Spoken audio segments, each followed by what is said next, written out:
এই মুহূৰ্তত আমাৰ হাতত আহি পৰিছে এটা গুৰুত্বপূৰ্ণ খবৰ। হাথিঙিমাৰীৰ ফুলেৰছৰ সদৰ বজাৰত ভয়ংকৰ পথ দুৰ্ঘটনা সংঘটিত হৈছে। নম্বৰবিহীন দ্ৰুতবেগী পিকআপ গাড়ীয়ে মহতিয়াই নিলে বাইকসহ চালক আৰোহীক। ফলত গুৰুতৰভাৱে আঘাতপ্ৰাপ্ত হয় বাইক চালক আৰু আৰোহীগৰাকী। লগে লগে স্থানীয় ৰাইজৰ সহযোগত হাথিঙিমাৰী জিলা চিকিৎসালয়লৈ লৈ যোৱা হয়, কিন্তু বাইক চালকজনৰ অৱস্থা বৰ্তমানেও সংকটজনক হোৱাৰ বাবে চিকিৎসকে উন্নত চিকিৎসাৰ বাবে গোৱালপাৰালৈ প্ৰেৰণ কৰিছে।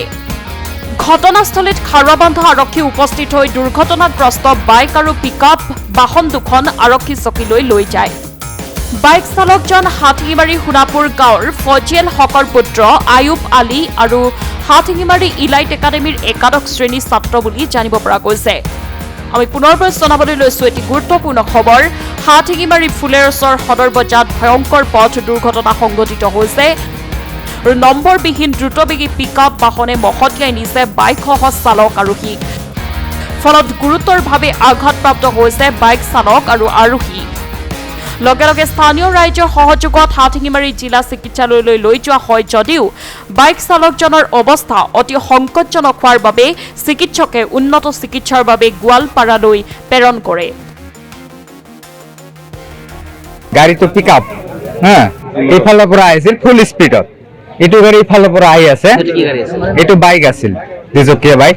এইটো গাড়ী মানে পুৰা স্পীডত গৈছে, এইটো পিকআপটো এইটো মানে মেইন ৰোডত আছিল গাড়ীটো, এইটো আহি আছে আইতাতে ঠাম কৰি যায় লাগে দিয়ে মানে ঠেংটো মানে ছিঙি গেল।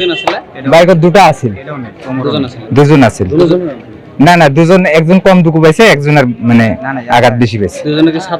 ছাত্র স্কুলের ছাত্র হয়, এই হাথিঙিমাৰী লাইটৰ ছাত্র।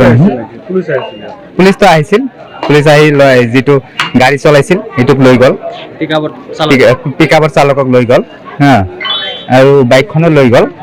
ছাৰে এতিয়া কি কৰিব মানে গাড়ীবিলাক যিবিলাক গাড়ী আছে এইটো পিকআপ যিকেইটা বাইক হওক পিকআপ হওক এই জায়গাটোত আহিলে মানে ফুল স্পীডত চলি থাকে। ঠাইখন নাম সদর বাজার, ফুলেরছর বর্ডার রোড, সদর বাজার। হ্যাঁ, এক্সিডেন্টটা বর্ডার রোডতে হয়েছে, মেইন রোডতে হয়েছে। এইটো গাড়ি মানে এক্সট্রা রোডের পর আহি আছিল। বাইকটা চলে যায় আছে আর চার চাকা আসে পুরো স্পিডত লাগিয়ে দিছে। লাগিয়ে যাওয়ার সাথে যেখানে পড়ে গেছে ঠ্যাঙ্গের এতটুক ছিঁড়ে গেছে। ছিঁড়ে যাওয়ার পরে তারপরে আমি কুলত করে নিয়ে গাড়ির মধ্যে বসাই দিলে হসপিটাল নিয়ে যাওয়া হলো। বাচ্চাটা কুকড়াডাঙ্গার আর গাড়ি হলো স্টুডেন্ট আছিল, ইলাইটের স্টুডেন্ট। তারপরে চার চাকার মালিক হলো এটাকে বাংলি চর পিকআপ গাড়ি, আর এটা ছিল সুপার কি কয় গ্ল্যামার। বাইকটা ছিল গ্ল্যামার, ওটা ছিল পিকআপ নতুন গাড়ি, প্লেট লাগানি, নাম্বার প্লেট এখনো নেই। পুলিশ আইছিল, হ্যাঁ না চ্যাংড়াটাকে নিয়ে গেল, যাই ড্রাইভার আসছিল তাকে নিয়ে গেল, পিকআপের ড্রাইভার ঠ্যাং ভাঙলো। যাই হোক টেম্পো দিয়ে আরো একজনের সাথে ওটা হসপিটাল দিয়ে ফেরালাম। পানবাড়ি দিচ্ছি না না আমি নাম পারিনি, এমনি চ্যাংড়াটা চিনি, এরও চিনি, কিন্তু আমি কারো নাম পারিনি।